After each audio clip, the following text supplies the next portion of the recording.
What do you know about one of the wisest men in history? Socrates was considered one of the wisest men in history, even today. And I'm credible to be able to tell you about him because I have researched Socrates and I have read one of his many speeches and one of his most famous, which is Apology. So, why is Apology one of the most famous speeches today, and why is it still such a good and memorable speech even in modern times? Apology, which was Socrates' defense against his trial, is a good speech because of his use of the Socratic method, which he came up with, his good points and delivery, and his grammar and wordplay. So, the Socratic method. Socrates invented the Socratic method and used it against all of his debates and his opponents during his time in ancient Greece and his time as a philosopher in ancient Greece. The Socratic method is Socrates' way of winning debates almost 100% of the time by getting his opponent to actually admit defeat themselves. So what he would do is he would debate with them in a way where they would make a statement at the beginning of the debate, and then throughout the debate they would actually contradict themselves and prove themselves wrong. So once you contradict yourself in a debate, you actually lose the debate almost instantly because you admit that you don't know what you're talking about and that what you're saying is false because of that. This was Socrates' way of getting both the debater and the audience to recognize that he was right and that whatever they were debating, he was correct in that way.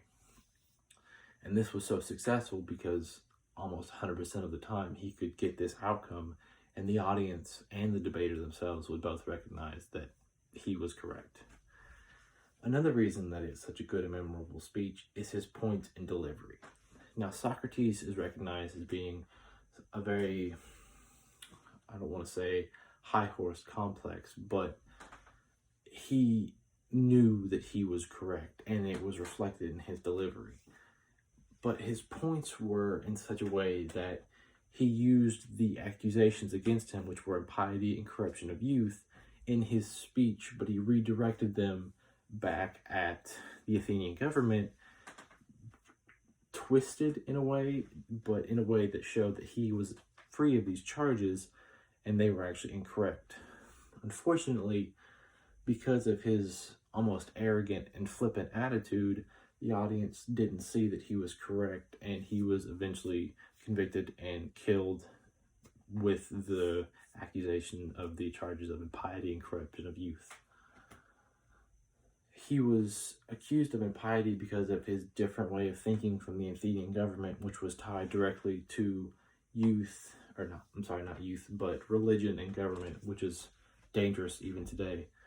And he was accused of corruption of youth because his teachings and way of thinking and philosophy were so infectious to the new youth that they would flock to him in droves. And the Athenian government saw this as harmful to their way of life and rule. Finally, the last reason that Apology is such a good and remarkable speech is his grammar and wordplay. Now, Socrates is regarded as a great philosopher, but he was also a great playwright.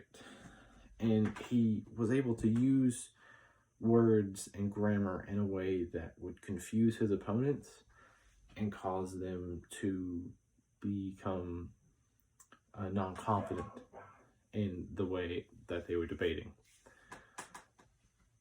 So he uses subtext, which is where you make a statement that has one face meaning, but actually has a contradictory sub-meaning if you look deeper into what was actually said.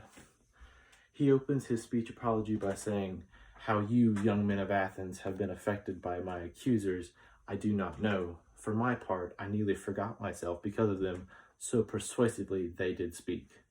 Which, if you look at it face on, he's saying that my accusers spoke so greatly and persuasively that I forgot myself. But actually, he's mocking them by saying that they have no idea what they're talking about and that he should be free of charge. further into the speech, he states that he is the gadfly stinging the lazy horse, which in that instance, he's pushing the lazy Athenian government to rethink themselves and reinvigorate their government and way of thinking. So, Socrates' speech, why is it so memorable? Why is it used today? He uses the Socratic method against his opponents. He uses good points in delivery, and he uses great wordplay and grammar. Socrates is still known today as one of the wisest men in the world. Well, was one of the wisest men in the world, and his teachings, such as the Socratic method, are still used today. Even though Socrates was killed and convicted during his speech, it should still be regarded highly and should still be used today in teachings. And it is still one of the most memorable speeches in the world, with his usage of the Socratic method, and is great for teachings and speech classes such as ours. Thank you for listening.